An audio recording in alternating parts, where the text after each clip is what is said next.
Hello, everyone. I'm Jeffrey CCH, a game designer and the founder of IceMix, a publisher based in Hong Kong. I should originally be with you guys in Galacticon now. Unfortunately, my flight was cancelled due to a super tycoon. I feel so bad about this, and I'm sorry that I'm unable to attend the fair in person.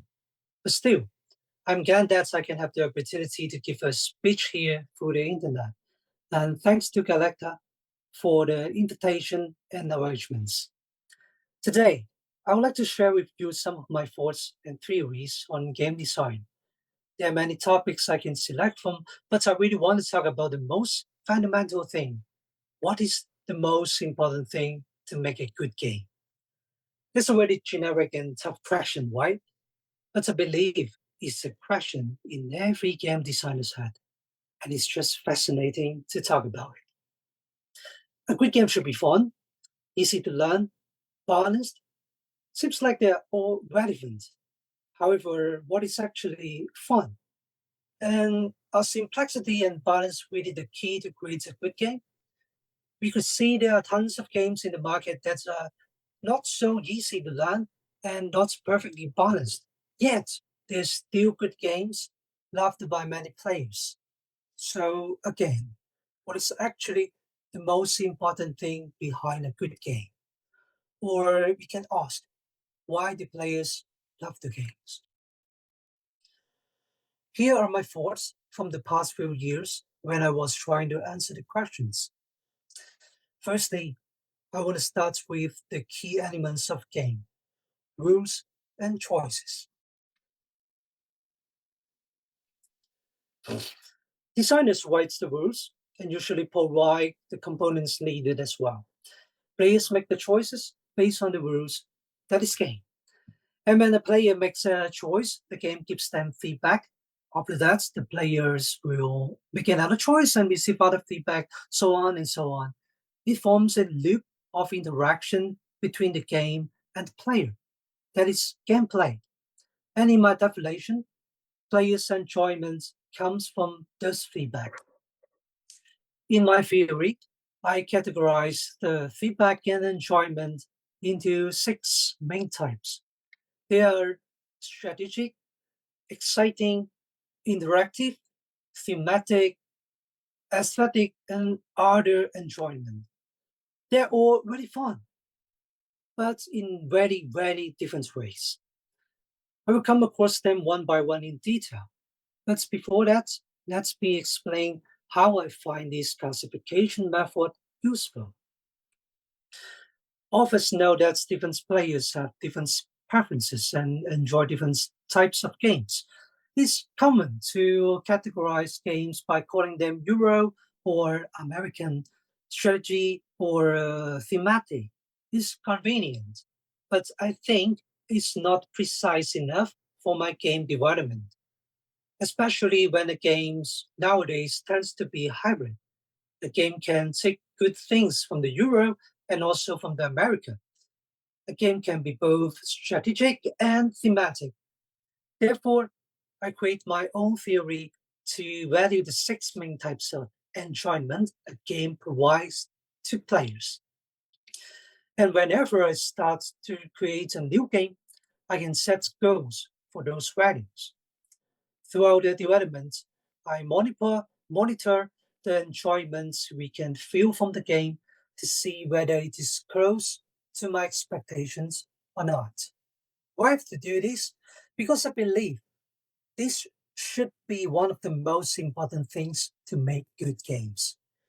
Creating game experience for a certain group of audience by the design of a suitable enjoyment distribution. Of course, the game is usually started by a blink of an idea. Like, whoa, I have an idea.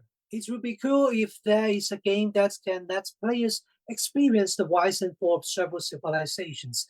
And there are tons of civilizations for us to play with, creating many combos. That will be cool. That's the day in 2017 where the first born idea of Age of Civilization came into my mind. But the idea won't become a good game by itself. I began to research the group of players who I think would love this cool experience or vision and consider what type of enjoyment they value the most and what type of enjoyment they're not really interested in. In 2019, Age of Civilization is completed with its focus on strategic enjoyment, followed by thematic with some lead to interactive enjoyment. The design outcome is by choice, not by random or by freestyle. The sixth type of enjoyment are not or higher the better. Some players value strategic and interaction a lot, while some players ignore or even dislike those two and desire excitement and thematic immersion. There are numerous of combination of preferences, and practically a game cannot care for all aspects. That's why I think when I want to make a better game, a suitable enjoyment distribution is needed. And once it is decided, I should be determined to hold on it. Now, let's look into them a little bit closer. The first one is strategic enjoyment. It is one of the most popular aspects in games. We usually simply call a game that values this enjoyment a strategic game, and they usually have higher complexity. However, I have to point out that complexity is not a hard to break. No matter a game is light or heavy, it can provide good strategic enjoyment. If we can provide meaningful options to players and we want their good decisions. When a game asks players to make interesting decisions among options and motivates them to think before action, it is already halfway to the enjoyment. Once the game rewards the players, let them realize that the results are positively affected by their judgment, the enjoyment comes. For example, if a player makes good decisions, the game should tend to allow them to gain scores, to survive, to win the game, so they can feel the satisfaction about their great input. On the other hand, if a player makes bad decisions, the game shall let them realize they're in trouble, so they can understand what they did wrong and learn from it. Sounds easy, right? But actually, it's not. A game can use the strategic enjoyment easily in lots of ways. Too much randomness, too many interactions, without too few rewards, or unbalanced. Yeah, we come across the balance again. Let's talk about it. But simply, balance is important, but it is not the most important. It is like an assistant, ensuring the options and paths in the game are all forwarded. So, players can make meaningful decisions with enough variety. But the enjoyment actually comes from what and how the options and rewards are provided. And of course, the pace, the uniqueness, and a lot more factors would also affect the strategic enjoyment. I won't dig in too much now. If there's a chance, I will share more on this next time. After talking about the complex thinking parts of enjoyment, we come to the simplest part, the excitement. Any uncertainty and unpredictable outcomes can fall into this category. Rolling dice, drawing cards, viewing hidden scores can all give us a genuine rush if the game sets it up well. Surprisingly, I found most of the players enjoy both excitement and strategy. Its just the degree varies greatly. A typical Euro style lover values strategic enjoyment much more. When there is too much randomness in the game, it disappoints them. While on the contrary, the same amount of randomness may not be enough for some players who want more excitement in the game. Therefore, it is all about balancing the two and fulfilling the expectations of the players. Like in Age of Civilization, a game about civilization building. I believe players would expect more strategy and less excitement. Where in Terrascape, a game about killers hunting down survivors, it is totally not the same. Excitement should be one of the main sources of enjoyment, alongside thematic enjoyment, which I will cover it later. The interactive enjoyment is about the interaction between players. Many party games and social deduction games emphasize it, but you can also find it in most of the games nowadays. Similar to the excitement, high interaction often causes a back impact on strategic enjoyment. That's why we always heard of terms such as play chaos and King's Speaker. Even after we prevent those extreme cases, player interactions can still ruin a player's mood when they block them from taking rewards for their good decisions. So, can we just remove all the interaction? Yes, we can, but players will call it a solo multiplayer game. I believe that for most multiplayer games, the designer should put interactive enjoyment on the scale, weighing it with the others, and try to go for a perfect balance to suit the target audiences. Back in 2020, when I was working on Age of Galaxy, I planned to include more interaction compared to Age of Civilization.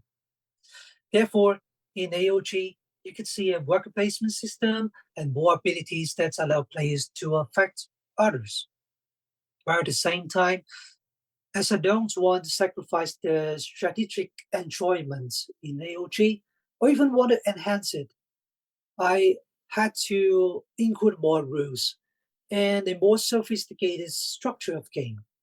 As a result, AOG is much more complex and harder to learn than AOC. I would say it is also a sacrifice because when the game is harder to learn and play, the expectations for enjoyment also go higher. I found that complexity is not a critical thing to determine whether a game is good or not. Instead, it costs players time and patience. Therefore, as a designer, adding every rule is like asking myself, is it worth it to add this rule? Okay, next. The thematic enjoyment, it is my favorite. From from background story to game system, from illustrations to components design, thematic enjoyment can be provided everywhere. Apart from the strategy, excitement, and interaction, some players like me do desire an immersive experience in game. Some games, such as Pandemic Legacy, are designed to be an immersive story, while some, such as Gaia Project and Seven Wonders, are not that immersive, but still thematically make sense. I classify all the enjoyment that comes from those simulation, story, or lore behind the game into thematic enjoyment. This enjoyment can be very powerful. Personally, I think it offers an additional meaning to our choices and can even multiply other types of enjoyment. For example, if we remove all the thematic elements in, let's say, Art Nouveau, we are no longer building a zoo. We're just placing and flipping blank tiles with different sizes and effects. What will the experience be like? The great game mechanism can look pretty boring to someone. The excitement when you see a new card can be down to nothing. Why? It is because the theme is essential. Players are not playing tile placement only, they are building their own zoo with beautiful animals in October. It is like a spice that strengthens all the other enjoyments and gives players a full picture of what we're doing. And the magic of theme doesn't end here. It's also provided to helping players to remember the rules and to win the game. Take Heat as an example. A racing car will have to speed down to safely make a turn. This rule sounds familiar. Yes, because it also works this way in our real world. Intuitive rules are much easier for for players to digest and again give advantage to the game. However, there are also players who are not so responsive to thematic enjoyment. Abstract games can be popular. Some players just don't care too much about their theme and they would like to focus on other aspects. Therefore, focusing on thematic enjoyment is not a must in game design. Instead, it's a choice. During my early concepts of Terrascape, I decided that it should become an immersive game that values thematic enjoyment the most. I wished to make a killer versus survivors game where survivors can literally feel the tension. When the killer walks by, when it disappears, when you make a noise, you will be scared, just like the survivors in the movie. Therefore, all my decisions in development of Terrascape facilitates this vision. And I'm grateful that with the assistance of many players and my team, Terrascape successfully accomplished that, providing a horror movie experience that cannot be seen in other board games. Next, aesthetic. This enjoyment was actually added to my list last year. During 2019 to 2024, my theory only includes five main types of enjoyment. But I found that many players love their favorite games mainly because of the good design of the components or graphics. A typical example is Azure. Of course, I'm not saying Azure only excels in its components, but those components and graphic design are just excellent. And it actually gives players a satisfying feeling, which is much different from what I've covered in the previous types of enjoyment. And I found that there are more and more game designers and publishers who pay attention to this. I could see that in the future, general players would expect more from aesthetic enjoyment. And the tough part is, of course, how to make a nice product within budget. That's a big correction, especially for small publishers like us, Ice Mix. Finally, the last one, other enjoyment. I put all enjoyments related to other techniques into this category, such as memory, reaction game, trivia game, stacking blocks, etc. This kind of enjoyment usually won't be mixed with the main types of enjoyment. When they show up in a game, they will usually be the focus. They're special, but they're also enjoyment. So I included them here in the other enjoyment category. And now we have gone through the six types of enjoyment, including some of my thoughts related to balance, complexity, and how to create a game that players may enjoy. It is certainly not a perfect theory, and I keep on thinking about how to improve it.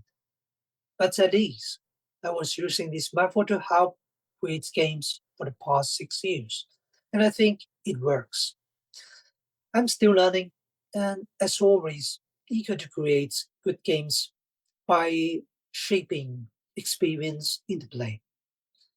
Before I end, I would also like to share my usual step for game creation with you. First step, I get ideas from anything, like movies, uh, anime, digital games, board games, or just daily life. When I have a great enthusiasm to share an experience with players on a board game with a new way or perspective that I haven't seen before to show up a new game is fun. This step is very fun, and I'm like an artist doing this step. At least I think I am. Second step, I think very hard about who will care about this experience and analyze the enjoyment expectation from them. I will try to align myself with the target audiences because I will soon have to design a game for them. In this step, I think I'm more like a researcher. First step, I lock down all my expectations and start to build on top of the plan, often by creating an early prototype without a concrete structure. And I will test it myself to see whether it works or not. This time, I'm like an engineer. If the idea works out, fourth, I will continue to create a better prototype, test with different people, and add more rules, components, and small ideas into it.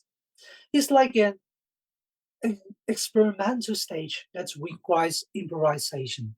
And each time I add something, I will have to decide whether it fits the plan, fit the expectation, and again, ask that question.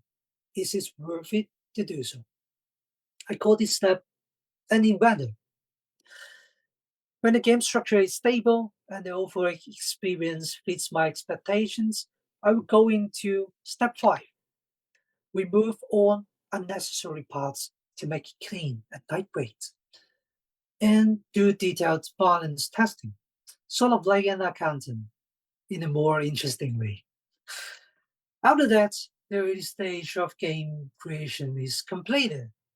I will put it on the ready table, play it from time to time, and wait for the perfect moment to get into the next phase, which I call the product design phase. And it is another long story. Sorry if it sounds boring to you, because actually it's very fun. If you are interested in game design, just start now and keep on. If you are living in Poland or Europe, I will have to say you are really the lucky one. As a game designer living in Hong Kong, it is actually quite difficult to survive and develop games because the board game industry isn't there. But the industry is in Poland. In Poland, there are many manufacturers, there are many great publishers, and you have a big board game community and game culture to support you. So it's a good opportunity for you to try making a game. And after all, it's fun, super fun. Thank you for listening. It's my pleasure to share. Hopefully, next time I can be here in person. No more super tycoon, please. If you are currently in Galacticon and have any questions to ask me, you can find a staff member nearby. They will assist, and I will talk to you over the internet. Okay, that's all. Goodbye, and enjoy the games.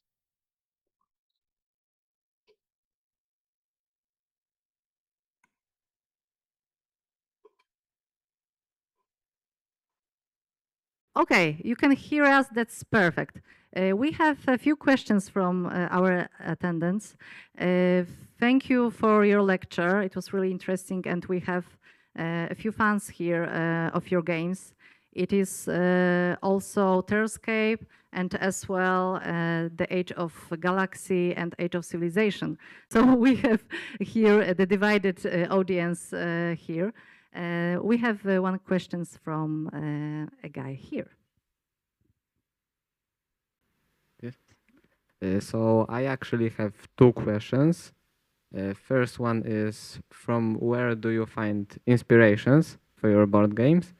And the second one is, how much time it takes to produce a game from early concepts to well produced game. Okay. The first question, my inspiration is from a lot of different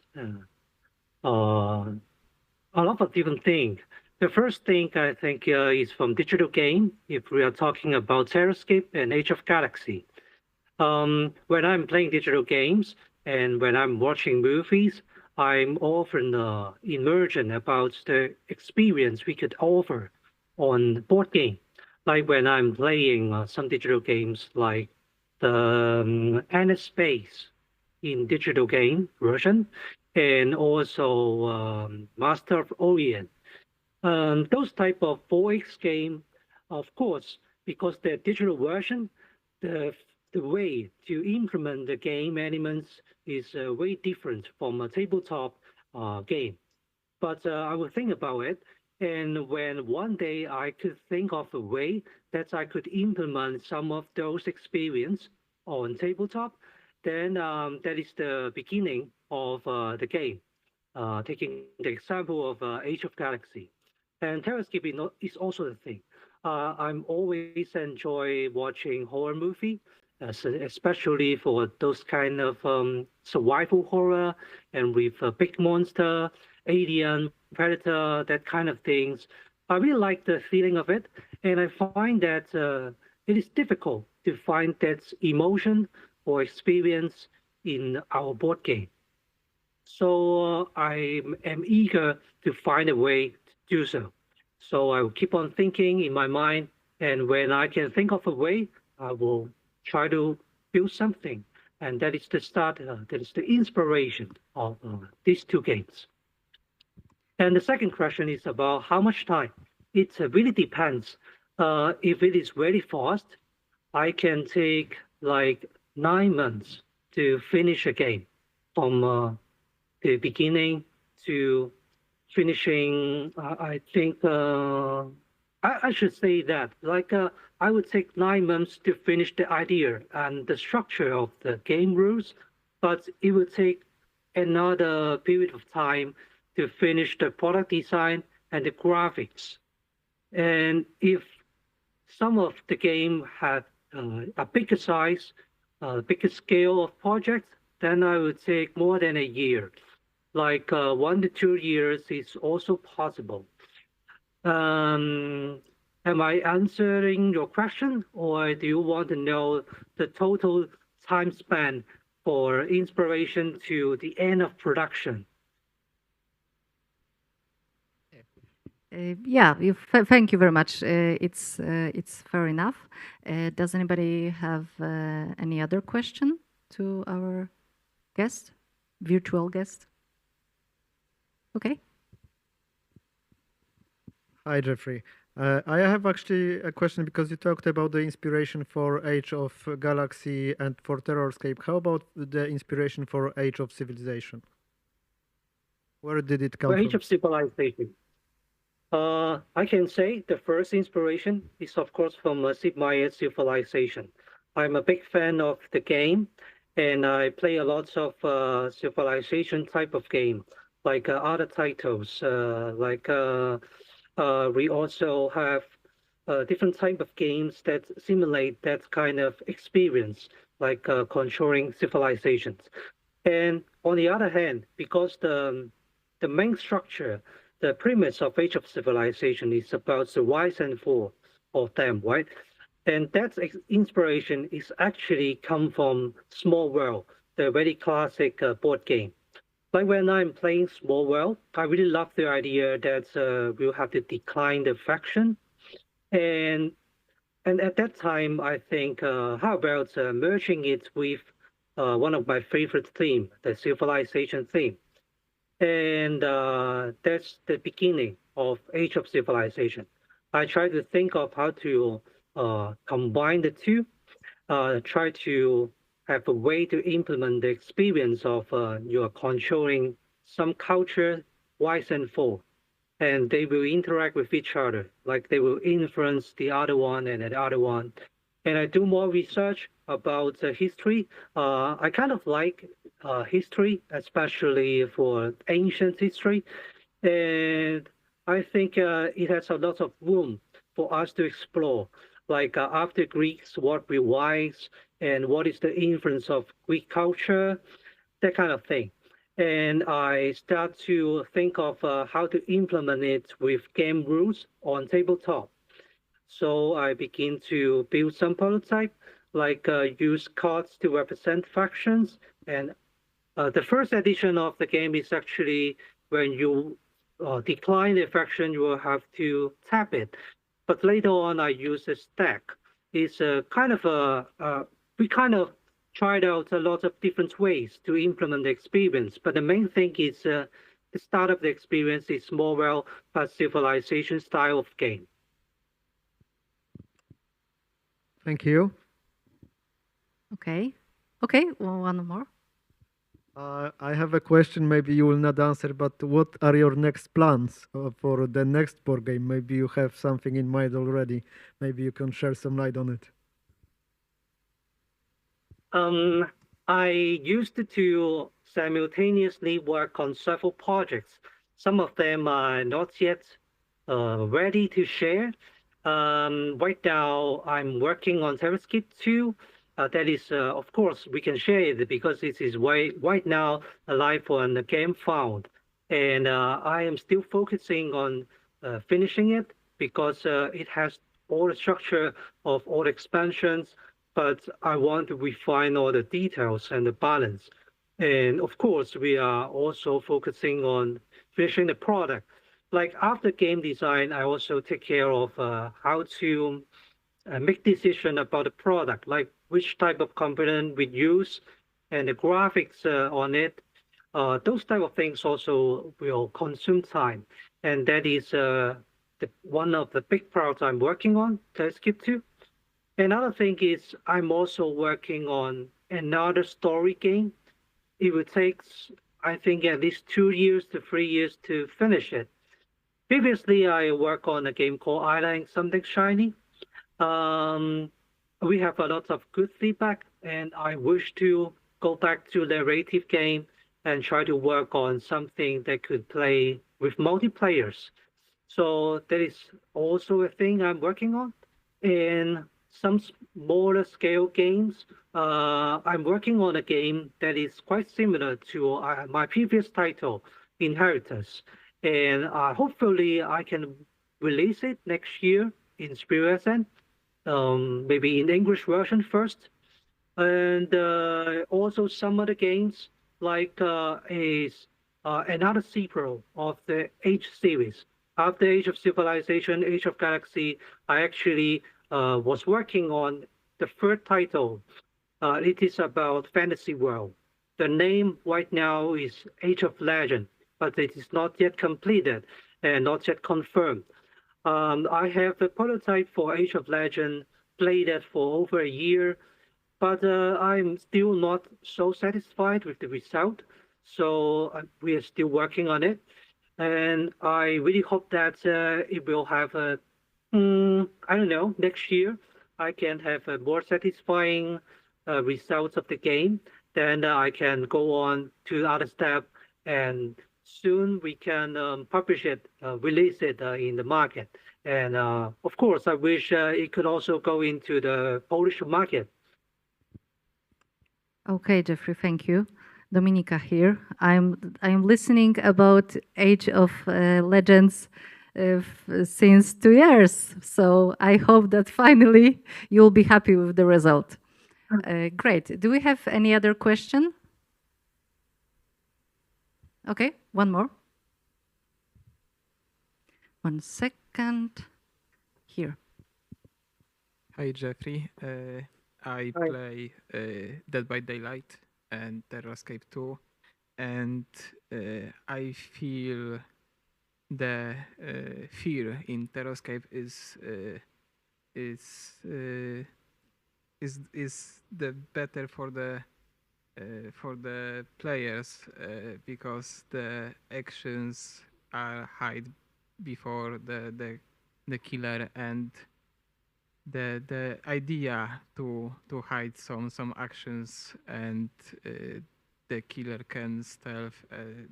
This was for beginning, or this became to you doing the tests or later? I'm not sure if I understand it right. You're asking if the screen, like the blocking the sides of the two party, is the from the very beginning of the inspiration, or it is from the middle of the development. Is that your question? Yes, yes, correct. That's a good question. I can share more about the game mechanism behind Terrascape. Actually, the game starts with another theme that could surprise you, a lot of people. Like I have a game idea about murder case. Like there will be a killer. There are some other guests, like the murder night, some kind of thing. Not about horror movie, but more like a mystery movie. And I have an idea about putting a lot of boxes onto the mansion map, and different people will move in the box, but they will have to close their eye and to do the move one by one. So when the killer player move into another room and staying alone with other guests, he could perform the kill, like flip the token in the box and close the box again and close their eye, something like that. And that is actually also an interesting idea. But after quite a long time of playtesting, we find that it is better to use a screen than using boxes and closing eyes, because a lot of the time players are closing eyes and they're quite sleepy. So that's why I come up with maybe we could just use a screen like the classic Battleship to separate them. But if it is that case, that is not a mystery case. We have to separate two factions, like the killer and the guest first. So I put it on hold. Like that is a problem. Like the experience is not aligned with the the mechanism, right? So later on, when I gain inspiration from horror movie and from Dead by Daylight also, I really love the game, the digital version. So there's one day that I think those two can merge up, like the mechanism of a screen with a mansion house, with killing, with some hidden movement can be combined with that experience I love. Then that is the starting of Terrascape. I hope I can answer your question. Yes, thank you for your answer. Do you have any more questions? Oh, there is one.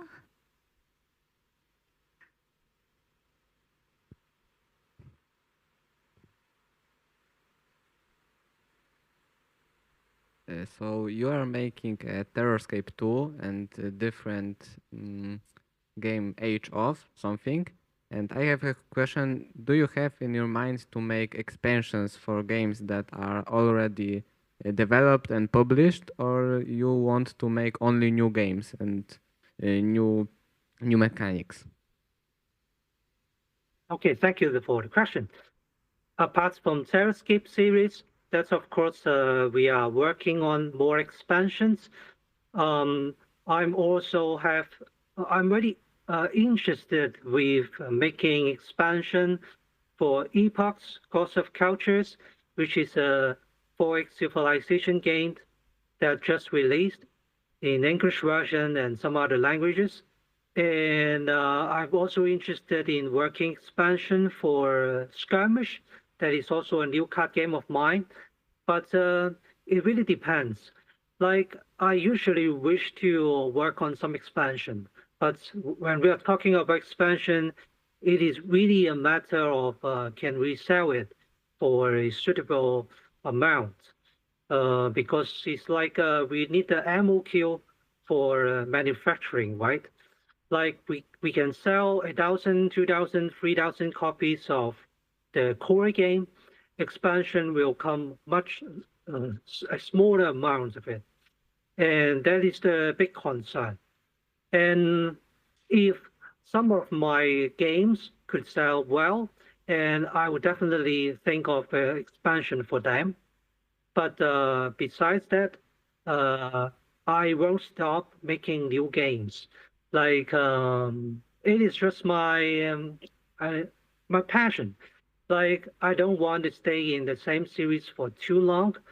And actually, for Terrascape, I think after Terrascape 2, maybe one or two expansion, I I don't think I will stay on the series for a long years, like 3 to 4 or 5 years. I don't think so. I will try to think of other things. If there are lots of fans that is really interested with the mechanism or the experience of Terrascape, I will surely think of how do we implement it with a new kind of experience. That will be another story, different from Terrascape 2. Terrascape 2 is something like a big expansion of Terrascape 1, and we have a lot of factors why we do a new series. But later on, I think I will focus on building up the new board games, like bringing more good experience to tabletop gaming. Thank you so much. Okay, I will just clarify one thing. The MOQ, Jeffrey meant that it was the minimal order in the factory, because I don't know if everybody here knows the term. Okay. Thank you, thank you. No, it's fine. Does anybody got any more questions here? Okay. Our stream master's got one. You call that you don't want to stay too long in one project on one game. So I see that the Terrascape is a very open system to create new scenario, new monsters, and do you think about create some fun package to create by society, like the fun expansions, creating a new story for this game to live live, even if you go to another project? Do you mean that am I interested with fan-made expansion, something like that? Yes, but of course, to create such expansion, sometimes it's very good to have some support from the author to get some files to be able to create it. Do you think some about it? I haven't think about it yet, but I think it is also an option. I will certainly think about it later. Like when you are speaking, I was thinking of other games like Time Stories, I believe.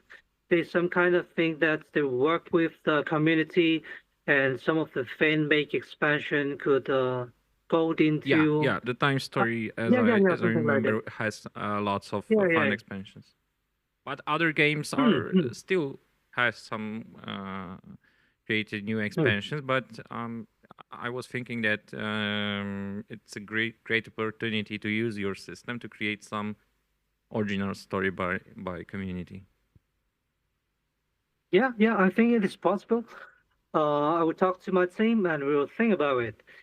And I just want to say, I also think that there is a lot of possibility about the system of Terrascape, and I'm actually also thinking and working on some other interesting ideas, although it is in very early stage. Like right now, just as I said, my team and I are really focused on Terrascape 2 items so that we could make it as perfect as possible. Believe we finish all the steps and release it next year. But in my mind, I also was thinking about some other possibility of expanding the system of Terrascape. And maybe 2 years later, 3 years later, I can have something to show to the fan base. I believe so. Okay, thank you.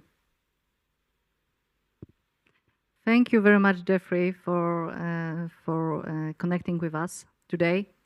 Thank you for your time. I hope to see you here in Krakow one day. Yeah, finally. I hope so.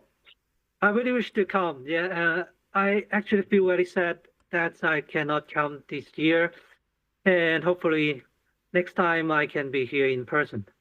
And thank you a lot, Dominica, and also all the staff. I know that this is the first time we do something like this, like a virtual lecture, an online Q&A section. It Yes. takes some efforts from you guys, and I really appreciate that. That's for this emergency accidental issue. It was a pleasure. Thank you very much, Jeffrey. Stay safe. Thank you very much. Thank you. Thank you. Goodbye. Goodbye. Bye.